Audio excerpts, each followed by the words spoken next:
Okay guys, now before we are going to do page 122, I would first like to go through time again.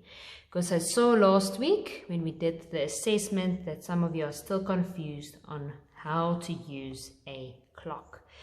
Okay, now remember, we have two types of clocks. We have done this before, but we are going to do it again just to recap on what you may have missed, okay, or forgotten. Okay, so we have two types of clocks. Okay, this one is called an analog clock. This you can find on a watch, just like the one we have in our classrooms on the wall. It's an analog clock. Just like when you have a watch on your arm, it's an analog, because analog clocks have these times on the clock. Okay, now most of the time in the worksheets we want you to look at the analog clock and then write it in digital. So digital is when we write the time. For example, when it's 3 o'clock, we write 03.00. This is digital. Okay, so we have an analog clock and we have a digital clock, which you can find on your phone or on alarm clocks. That's what you call digital. Okay, but now for now let's look at the analog, because you have to understand how analog works before you can change it to digital. If you don't know what it's on the analog, then you won't know what it is on the digital. Okay, so any clock has two arms. Actually, there are three arms. This one just has two.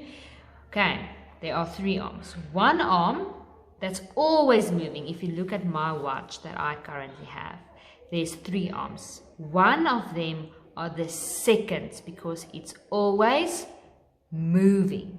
Ne? That's why this one does not have the seconds, because we cannot move it constantly, because a second goes quick.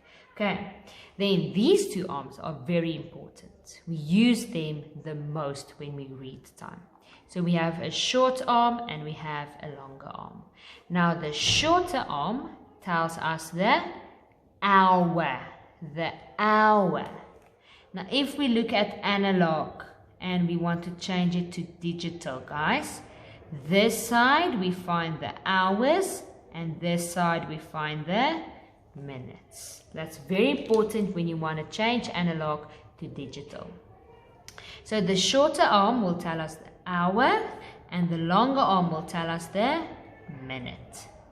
Okay, now you can see this clock is divided into two colors. We have a yellow and we have a blue, and that's very important as well. The yellow will always show 2 when it's 2:45 or 15 minutes to. The blue part is when we say past. 1/4 past, 10 minutes past, 20 minutes past. Okay, remember that. We divide the clock in half. The right side is past, the left side will be 2. Okay, now you can see on the outside I wrote numbers 5, 10, 15, 20, 25. Can you see the pattern? We are counting in 5s. So the outside number will help you to know the minutes. So let's say the longer arm is here on the 2 and you want to change it to digital. It means I can look at the outside number, so it's 10 minutes past 12. Do you see how easy that is? So when you do time, always know that when you want the minutes, count on the outside 5, 10, 15, 20, and so on. Then you use the inside numbers to write the hour. Okay, that's very important, and it will help you to remember how to do it in the future. Okay. So, now, another thing.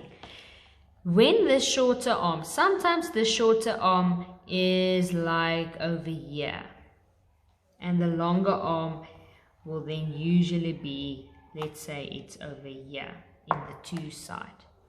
Okay, so guys, can you see that the shorter arm, is the shorter arm on the number 1 yet? No, it's not on the number 1 yet, so it means it's not 1 o'clock yet. It is still 12 o'clock. That's very important to remember. It's not on the 1 yet. It's still 12 o'clock. It's going to become 1. Therefore, it's moving slower and slower towards the 1. But it's not on the 1 yet. So when we write it, it's still 12. And then the minutes. Remember, we use the outside numbers for the minutes.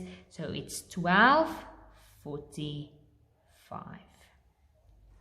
That's a very important thing to remember when you do time. When the shorter arm is not on the number, like let's say it was there, is it 2 o'clock yet? No, it's not 2 o'clock yet. So that means it's still in the ones. So we will write 1:45. Let's say this one was here. It means the shorter arm will be very close to the 2, but still not on the 2. Then it means in digital we will still not write the hour as 2 because it's not on the 2 yet. So it means it's 1. And if we look at the outside numbers, he's on 55. So the time is 1:55, or we can say it's 5:02. 2, because it's going to become 2, but when we write it, we still write the 1. Okay, so that's very important things that you have to remember when you do time. Okay, so you can draw the outside numbers on a clock somewhere to help you know when you change analog to digital. Remember, hours are on the left side and the minutes are on the right side. You use the inside numbers to write the hours, the outside numbers to write the minutes. Very important. Okay, so now you can open on page 122 and then we will do the worksheet together.